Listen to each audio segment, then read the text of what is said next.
నమస్తే అమ్మా. ఏం పేరుమా? సావిత్రి మేడం. సావిత్రి. ఎప్పటి నుంచి అమ్మా మీకు క్యాన్సర్? సంవత్సరం నుంచి మేడం. సంవత్సరం నుండి.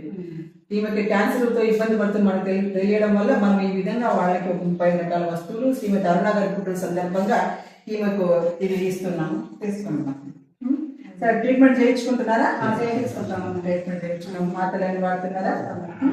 సరే, ఇవి ఇంత మీకు ఎన్ని రోజులు రావచ్చు? 2 నెలలు. 2 నెలలు వస్తుంది కదా. మీరు తిని ఆరోగ్యంగా ఉండాలి. పనులు చేసేకి ఏం బయట పోకూడదు. కొడుకు కోడలు వాళ్ళు ఎవరు ఉండేవాళ్ళు చూసుకుంటారు. ఈ ఇచ్చినందుకు మాకు ఇంతవరకు ఇక్కడ సహాయం చేయలేదు మేడం.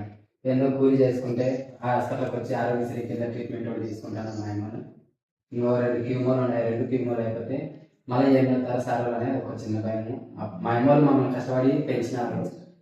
ఈ పొద్దు మా సార్ వాళ్ళు వచ్చి మాకు చెప్పేదానికి మా నాన్న ఇంటి దగ్గర కొంచెం ప్రాబ్లం ఉందని చేసి మీకు చెప్పేసేసి మోసం చేసి వచ్చేసినాడు.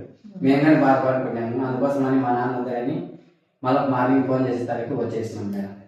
ఈ సహాయం చేసినందుకు సరేమ్మా, మీరు బాగా భోజనం చేసి మాత్రం వేసుకొని రెస్ట్ తీసుకొని మీ ఆరోగ్యం మెరుగుపరచుకొని మేము ట్రస్ట్ తరఫున భగవంతుని మనస్ఫూర్తిగా ప్రార్థిస్తాం. మీ విషయం తెలిసినప్పటి నుంచి 4-5 రోజుల నుంచి కూడా అయ్యో ఎవరో బాబు ఒక వయసు వాళ్ళు కష్టపడుతున్నారు, మహిళ అంటే ఇంటికి పెద్ద దిక్కు, వాళ్ళకి ఆరోగ్యం లేదంటే మేము మనస్ఫూర్తిగా భగవంతుని ప్రార్థిస్తున్నామమ్మా. మీరు వచ్చే వరకు కూడా బాగా ఉండండి. సంతోషం.